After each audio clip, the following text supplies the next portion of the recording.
Hello, I'm Ricky. And I'm Joe, and this is season 6, episode 1 of the Beer and Broadband podcast. We're coming out on 7th, 2023, with our first episode of season 6. And we're just going to jump right into it, talking about some beers, talking about some ChatGPT, and maybe talking about some Steam Deck stuff. So we can just jump right into Santa's Little Helper. Now, this is a beer that I brewed for Christmas. And Ricky just happened to still have his, so we're gonna talk about it. But it is a winter warmer holiday ale.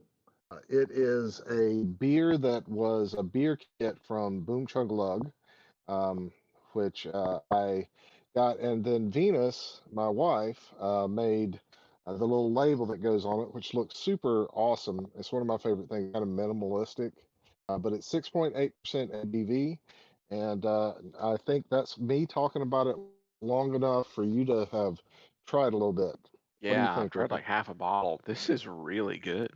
Who makes this kit, you Yeah, said? Boom Chug Lug, the same people that make the old Nipper Cracker and the beer kit that I got with the Thunder Cookie Gingerbread Stout. Gotcha. They also make this. Yeah, this is really good. Hmm. I mean, they knocked it out of the park just with the recipe, and you did a great job brewing it. Like no off flavors, very well carbonated. I mean, this is very delightful. The only thing that I don't like about this is something's up with the proteins of all the ones that I brewed this year. Hmm. The foam, the head doesn't stay for very long.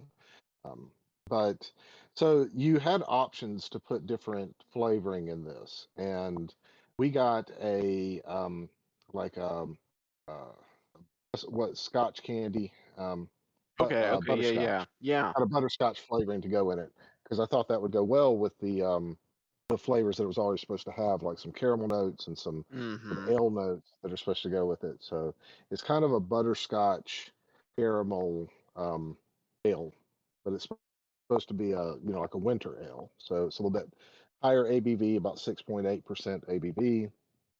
Yeah, overall pretty good, and it wasn't hard to make. It comes in. You can either get a grain kit or a um, an extract kit. I got the extract kit. Extract kits make a mess, but they're very easy to brew with, so I just keep doing that. Always fun. Is Gotcha. there Yeah, anything it's real else that good. you're getting out of it? Okay. No, the big thing was that sweetness for it. And I was going to talk about that. So you already mentioned it's that kind of butterscotch caramel candy, which fits.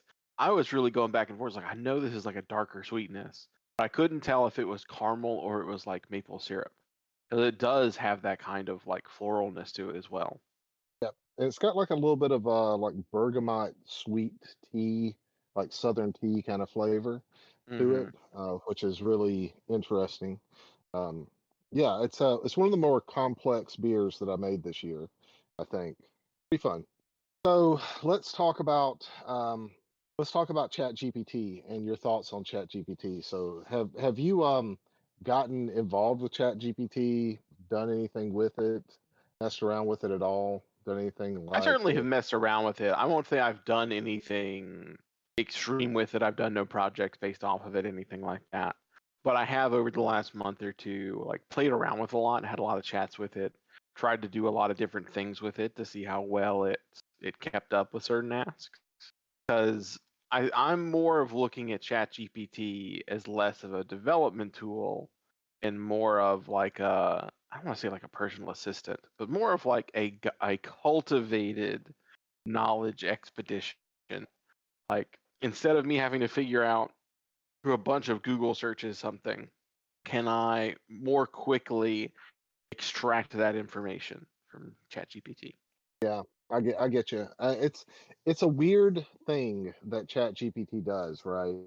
Hmm. It gives you a lot of information. It very confidently tells you that information as if it's right. But it also is like one of those tools that you could use in your tool belt to be able to have something that is able to communicate with someone in a very natural language way. It understands what Hmm. they're saying and can respond back to them, which I think is where most of the value of ChatGPT or Bing's search, which is powered by ChatGPT, now works, and where it can do a lot of good stuff. Um, it's interesting the restrictions they put on it. I've played around with it and tried to get it to do some things that it's not supposed to, which you can have various levels of success with that.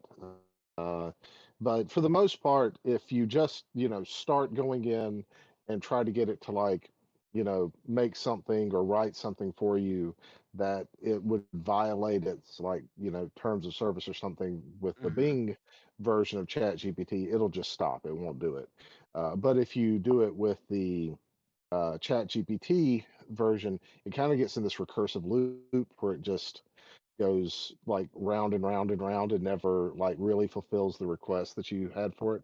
I also asked it some things like, hey, if I wanted to write a set of test questions based off of the instructions for the, let's say, the CCNA or something like that. Hmm. It kind of will spit out some information like that, but you really have to prep it with the material that you want it to. You almost have to like Yeah. give it like, here's a paragraph. If I give you this paragraph, can you give me 10 test questions that would be able to um, test a student's knowledge, of this thing or something like that, which makes it kind of less valuable if you're trying to do something where you just ask it to do something. It's almost like you have to give it all the information and then it might be able to do something at that point in time. Yeah, I kind of had those same experiences. I've really struggled to get it to do anything complex without doing a lot of training on it previously. So like some things that I've tried to do with it that didn't really work out. I tried to get it to run a quick little like D&D encounter with me, for which it Hmm. did give me like fantasy setups, but it couldn't really do something like I don't want to play Dungeons and Dragons 5e. It didn't have a firm enough grasp on that rule set to play an actual game. But you could go on like, hey, let's go on a fantasy adventure and just like talk your way through it, sort of stuff. Once you take out the game mechanics, I tried to get it to. Oh, I tried one little fun thing where I was also playing around with the like image AI stuff. And I tried to get Chat GPT to give me the prompts to generate a picture in another AI tool, and that didn't really work Oh, out like very Mid well. Journey? Yeah, Yeah, I forget which I've one I heard was that'd using. be crazy. Yeah, it Yeah. didn't really work. Side conversation. That image stuff never really worked out for me. Even when I was trying to get it to make a picture of Plonk to use for the game and for the people in here. Plonk's one of the characters I'm playing in one of our D&D setups. It never really got there. I mean, it gave me some very cursed images. What it saw a goblin looked like. But those complex things didn't work out very well. But what I have had some success with on it is trying to do things like cooking, things that like if I did a couple Google searches, I could find out myself. So like I've got a little Yeah. chat here saved. I haven't tried the most recent rendition, but I'm trying to eat less sugar, and I really like to make like pulled pork and things. So it's like, man, there's a lot of sugar in that once you get down to there's sugar in the rub and then there's sugar in the sauce. Just like Right. let's just start with the rub. Give me a sugar-free barbecue rub. And I have a lot of Latin spices in my house because my wife does a lot of Puerto Rican cooking. So it's like, and give it like a Latin flavor. And it did. It chucked me out a barbecue recipe that has a lot of Latin spices in it with no sugar in it. And I Mm. went and I tried that. And I was like, oh, I'm missing some stuff.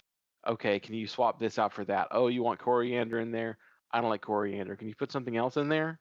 And like we went through like 4 or 5 renditions, and I haven't tried the most recent one, but it was getting pretty good. I mean, like even Mm. to the extent that I was pretty happy with the rub. I haven't tried the latest changes, but then in the same chat, I said, okay, now take that barbecue rub that you just made me and make me a barbecue sauce that would go with it. And now I haven't I Yeah. haven't made the sauce yet, but little things like that where it's like I don't know what you can substitute, celery salt for in a recipe. Now I could look it up 100%, but I could also just type to ChatGPT, "Hey, substitute that with something else," and see where it is. Yeah. So And see what it decides to do. Yeah. yeah. So that's how I'm trying to leverage it because I think obviously ChatGPT has a very good reputation, but I also think people are thinking about it too grand. You know, I don't think ChatGPT is going to start replacing personal assistants and IT people and like content creators and all that stuff. Because you can look at a finished product and say, hey, look at this thing it did. Just like with that AI generation, right? Like there's some great AI generated pictures. But Yeah, as soon as you start doing it yourself, you're like, ooh, now wait a minute. That yeah, picture, that took some time. Now maybe it didn't take yeah. as long to do as like someone drawing it from scratch, but somebody really had to know what they were doing and cultivate a lot of images to get something that looked that Well, good. so on that note, I played around with Midjourney and some of the other AI generating art stuff, and I've been able to create a couple of things, but I also know the terms to use to be able to ask for that because I have a background in graphic art and design, so I can say, hey, I want something in this style with this sort of thing. Give it to me so that it looks like it's been drawn with pointillism instead of oil paintings, and I want this sort of composition, and then it'll spit something out, right? Where Hmm. you have to kind of have an education in that to be able to ask the right questions. It's like Yeah, you exactly. know, yeah, yeah, exactly.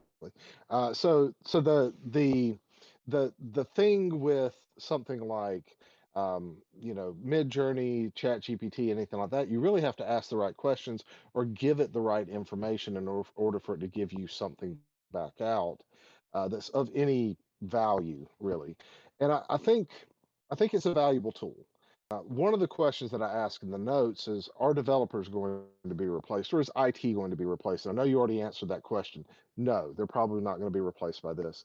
But I think there are a lot of people out there that are looking at these tools, just like automation gets looked at, to be able to replace staff. I don't want to do anything where I have to pay someone to do this thing or I want to use it as a cost saving thing. So there's someone out there that's got this idea. I've heard people talk about it. I've seen people write blog articles about it. Some stuff that's like directed at executives and other people like that. And I've even heard people like trying to monetize it in ways where they'll ask it to write a book and then they'll, put that up on Amazon and things like that. All those things are probably not the right way to view something like this. Well, automation is not really made with the intent of cutting out staff normally. Automation is made with the intent of being able to simplify a process.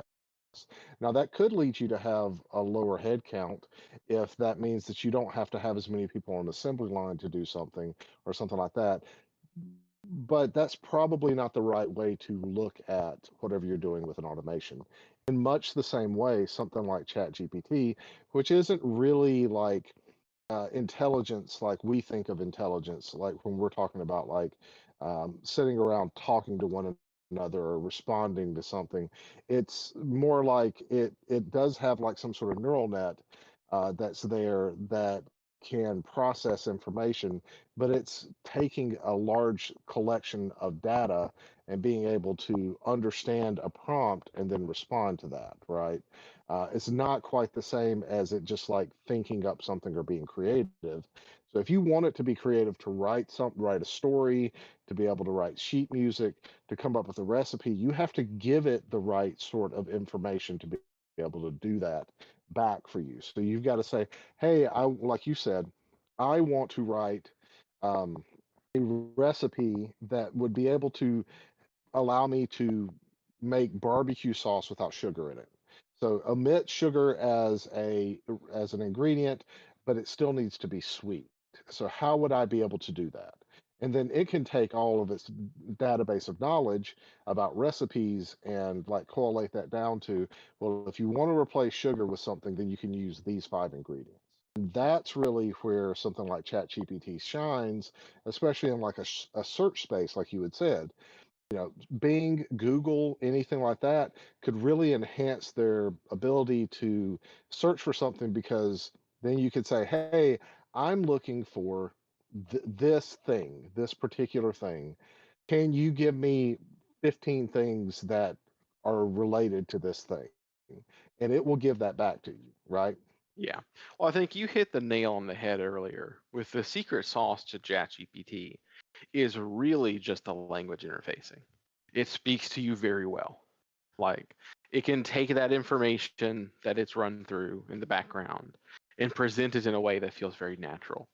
And I think that tricks people into thinking there's a lot more going on with it than there is. Because Right. on that developer note, I did play around with like, can you generate code that does X? Can you generate code that does Y? And it doesn't always make code that works, but it does do a decent job in the sense that the code it shoots out to you generally does run. So it might not do Right. what it's supposed to do, but it doesn't have massive errors in it.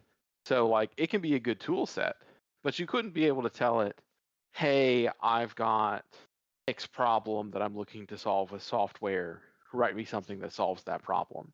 It's not, as you said, it's not intelligent. It's just searching through documentation to be like, here's what, Python or C++, their official documentation sites say you do something. So at a certain point, yeah, if you can break it down method by method, you could get a working piece of software.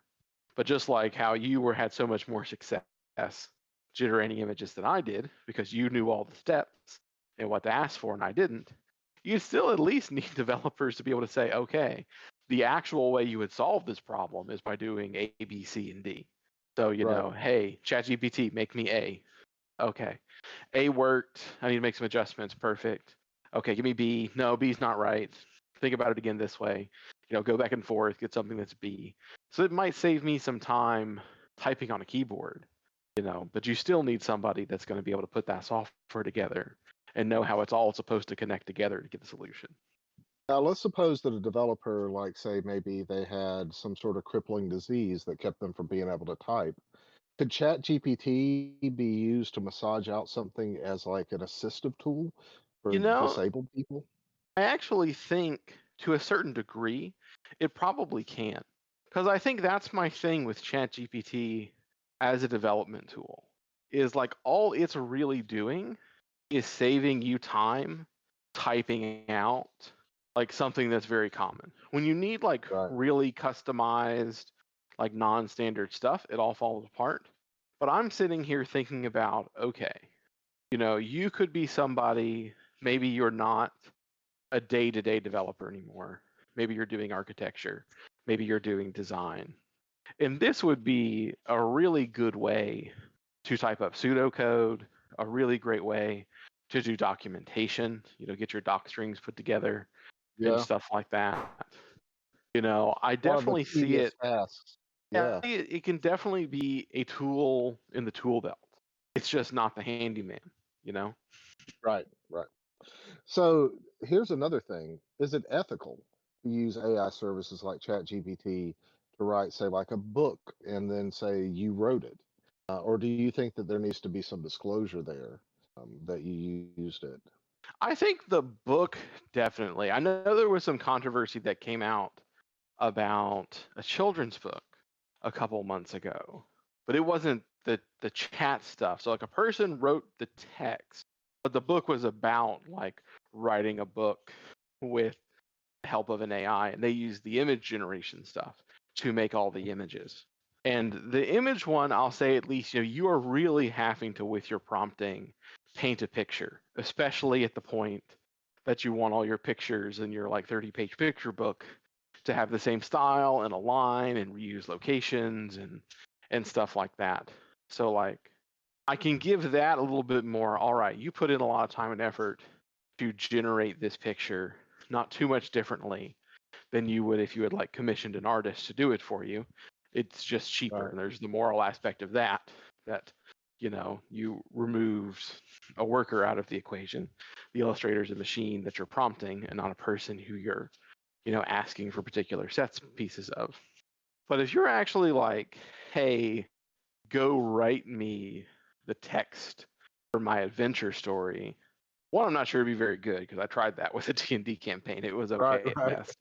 But if you could, yeah, I don't know, I'd push back on that more because something about that where it's like it just typed the text and how much easier it is to get a quality reading piece of text as opposed to an image, that's hypocritical, but that doesn't feel right to me.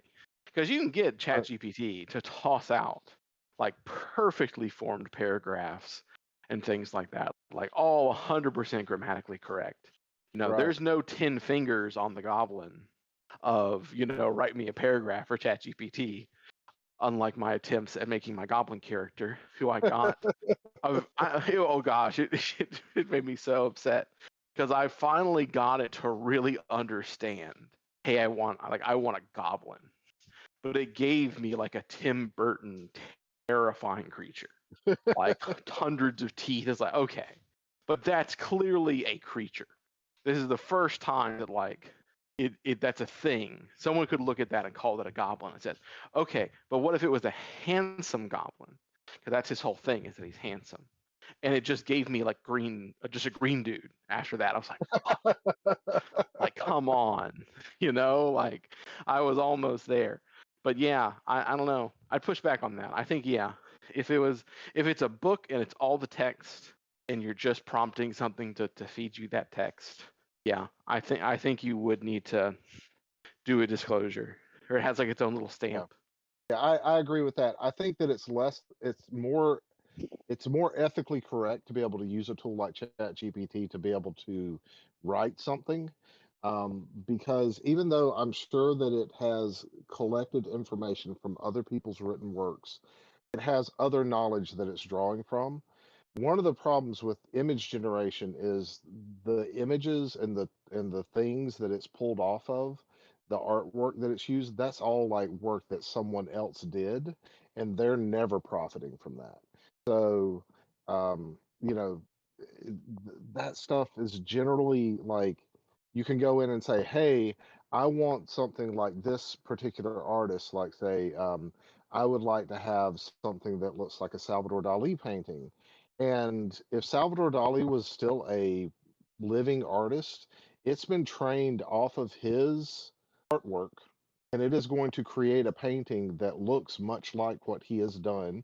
If you know how to ask it to like make it look a certain way, do certain things, it's going to, you know, tease out something that maybe has 10 fingers, but on one hand, uh, but still looks like something that Salvador Dali would have done.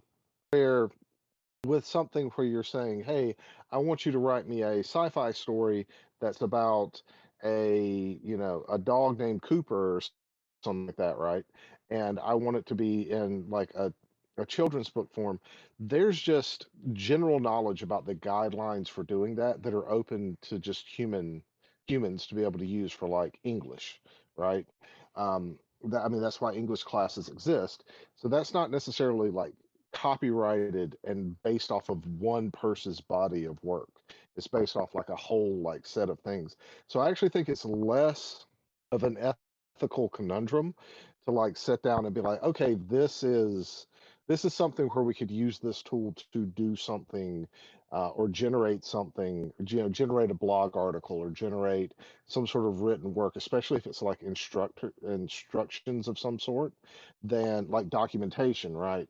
Than something like, hey, make me a piece of artwork, and the artist never gets any compensation that it's based off of.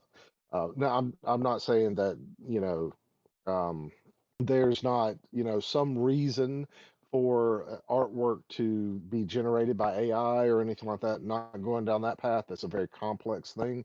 But I am just saying there is a much less ethically problematic, you know, situation there with written text than there is with like artwork that's generated by AI. Yeah, I think you're 100% right, because I think my problem with when you said write a book, I'm envisioning like a fiction novel. At that Right, point, once it becomes an artistic piece, it's like that doesn't feel right. As opposed to, as I said, hey, I'd love to use this for documentation because it's just saving right, me the exactly. tedium. And there's also Yeah, the whole issue that like I think ChatGPT and especially Bing's search engine are really going to run into is that their model does not pay people for where the information comes, right? right. So Yeah, like exactly. I got it to generate me a couple sugar-free barbecue recipes that it probably just scoured the internet and compiled a bunch of sugar-free barbecue recipes off of like recipe blogs. Okay, that's cool. Right. But those recipe blogs did not get ad revenue from the websites we didn't go to. We didn't go to them. And so there does have to be that like responsibility of use, because eventually what you can find yourself doing is, if these really take off and nobody's going to go do regular searches anymore for trivial stuff, is trivial stuff will stop being profitable. And so people will stop putting trivial stuff on the internet. And then ChatGPT can't find that information anymore. It'll become paywalled content, and then maybe it can search it, but if it can search it, then how did it get that content? Starts to Yeah, well, become even outside ethically the problematic. paywall, because most are like, I would never go to a recipe blog and pay to view their content, because they have the right model that like, I'm there to get the information. You can have the fraction of a penny for me being on your website and letting the pop-up show up, and you get enough people to do that. That makes money for you. But they're going to have to put some sort of model like that into like Bing search, that where the places it gets the correct information, they get some sort of compensation. Yeah, because absolutely. if they don't, they'll eventually run out of content to index. Yeah, and that creates like a whole nother set of like things, like the monetization of this and everything like that. Yeah, but how do you necessarily going down secure that it? route, but yeah, How do you stop exactly. some bot from doing 800 queries that point to its website of like, oh, can you tell me how to do this completely nonsensical statement? And when it finds Yeah, it and because I've somebody's made a going to do that. website for that nonsensical thing, exactly. It's a whole can of worms. So for right now, what I'm enjoying it for is I can quickly do what it would have been a couple Google searches for light things. I'm really trying to play around with it to be more like a, hey, I've got half an hour that I'm just going to be chilling in my bed before I go to sleep. Can I get this thing in a good mode to like play some sort of creativity of the mind game with it? Because that's what I used to love to do with whatever it was called, AI Dungeon or whatever, before that thing exploded. Because that was fun. Like, it wasn't great. I mean, it was not as good as ChatGPT is in terms of talking to you, though it did have more training of like fantasy stuff because it was meant to be for like role playing. But like, that's what I want back. So I can like check in 20 minutes, go talk about my fantasy thing, and it really try and hold it together for me. Right. So, on a completely different note, but still technology related, um, let's talk about the year of the Steam Deck being available. Yeah, Steam Deck's So, good, man. yeah, It, I think most of the people that have been on this, listen to this podcast, or like for those that are tuning in, we both own a Steam Deck, and I think we both enjoy the Steam Deck, right? it is rare to see my wife play anything else. It has to not be available on PC for her to play a different console. If there's a PC version, she's playing.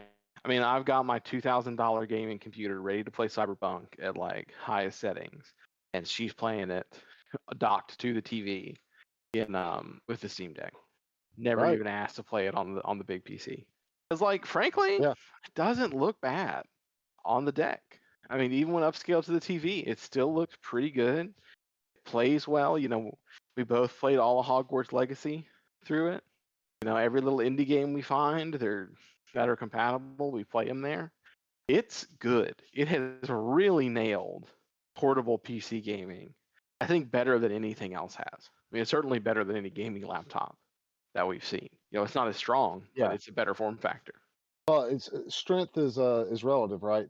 If you're playing it in handheld mode, it is one of the best experiences you can get for handheld PC, gaming. Now there are some more niche products that are out there, like the, GPD wins and things like that. But the Steam Deck is really like an all-in-one package. You have the gaming, the storefront, the console type experience, where all those other things are kind of like just a PC that has like a controller attached to it almost.